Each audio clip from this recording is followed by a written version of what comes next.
TET DSC special Telugu సాహిత్యం దిగంబర కవిత్వం. తెలుగు సాహిత్యంలో దిగంబర సాహిత్యం 1965లో వచ్చింది. దిగంబర కవులు మొత్తం 6. నిఖిలేశ్వర్, యాదవరెడ్డి, నగ్నముని, మానేపల్లి హృషికేశ్వరరావు, చెరబండరాజు, బద్దం భాస్కర్ రెడ్డి, జ్వాలాముఖి వీరరాఘవాచార్యులు, మహాస్వప్న కమ్మిశెట్టి వెంకటేశ్వరరావు, భైరవయ్య, మన్మోహన్ సహాయ్.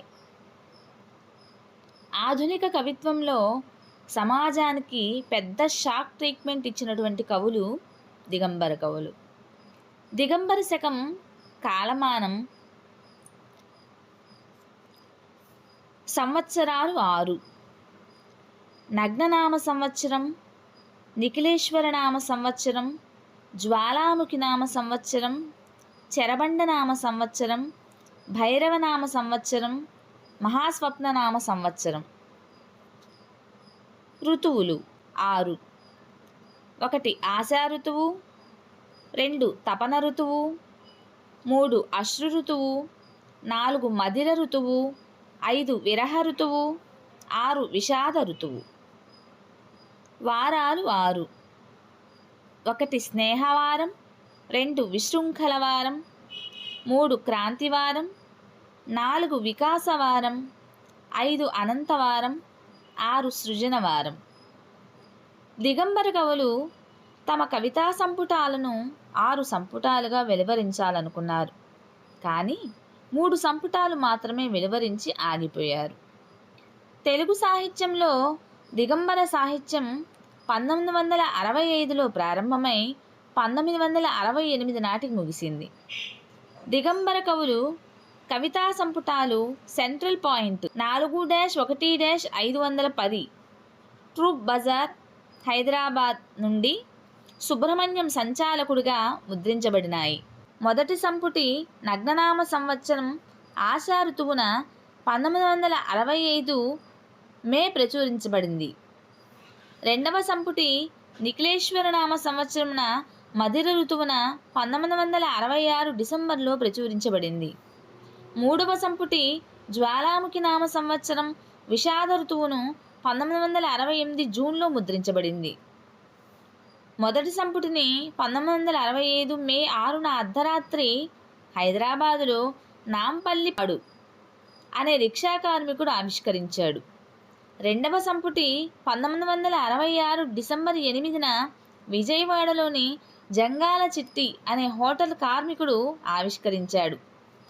మూడవ సంపుటి 1968న 14/9/1968 రాత్రి 12 గంటలకు విశాఖపట్నంలో ఎడమనూరి యశోద అనే బిచ్చగత్త ఆవిష్కరించింది. ఎడమనూరు యశోద వయస్సు 20 సంవత్సరాలు. మొత్తం 3 కవితా సంపుటుల్లో దిగంబర కవులు రచించిన కవితలు 93, నగ్నముని 25 కవితలు, నిఖిలేశ్వరి 24 కవితలు, జ్వాలాముఖి 6 కవితలు రచించారు. అంతేకాకుండా చెరబండరాజు 20 కవితలు, భైరవయ్య 12 కవితలు, మహాస్వప్న 6 కవితలు రచించారు. నగ్నముని దిగంబర కవిత్వంలోకి రాకముందే హృషికేశ్వరరావుగా ఉదయించిన కిరణాలు కవితా సంపుటి ప్రచురించాడు. దిగంబర కవిత్వం లక్ష్యాలు: పదవి కోసం, డబ్బు కోసం దేనికైనా తెగించే నాయకులున్న ఈ కుష్టు వ్యవస్థని నాశనం చెయ్యాలి. పీఠాధిపతులు బాబాలపై నిరసన చెయ్యాలి. ప్రాచీన ఛందస్సుల పట్ల, ప్రబంధ కవితల పట్ల, అకాడమీ పట్ల, సెక్స్ సాహిత్యం పట్ల తీవ్ర వ్యతిరేకత అనేది ఏర్పడాలి.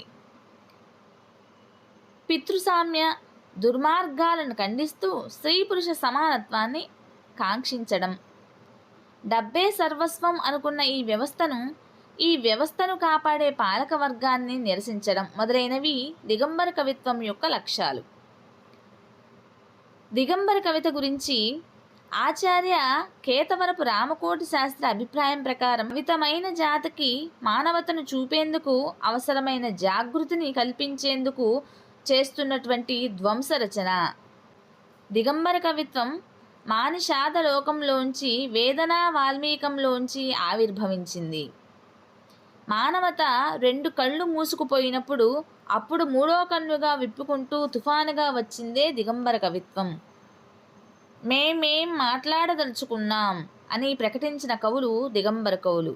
నన్నయ్యను నరేంద్రుడి బొందలోనే నిద్రపోనియ్యి లేపకు అనేది దిగంబర కవిత్వంలోని మొదటి కవిత అని నిఖిలేశ్వర్ రచించాడు. సో టీచర్స్, మీకు కనుక ఈ వీడియో నచ్చినట్లయితే ప్లీజ్ లైక్ చేయండి, షేర్ చేయండి, సబ్స్క్రైబ్ చేయండి, అలానే సపోర్ట్ చేయండి. వీడియోనైతే చూస్తున్నారు కానీ లైక్స్ అయితే ఇవ్వడం లేదు. ప్లీజ్ లైక్ చేయండి. అలానే దిగంబర కవిత్వానికి సంబంధించి దిగంబర కవులు మత పిచ్చిపై నిరసన, దిగంబర కవిత్వం మానవతావాదం, వచన కవిత్వంలో దిగంబర కవుల కొత్త ప్రయోగాలు, దిగంబర కవిత్వం యొక్క లక్షణాలు, అణుయుద్ధాలపై తిరుగుబాటు, విమర్శ మొదలైనటువంటి అంశాలన్నీ కూడాను కింద మీకు డిస్క్రిప్షన్లో లింక్ ఇస్తున్నానండి. ఇది సువర్ణాస్ వరల్డ్ ఛానల్లో ఈ యొక్క వీడియోని నేను అప్లోడ్ చేస్తున్నాను. కావాల్సిన వాళ్ళు చెక్ చేసుకోండి.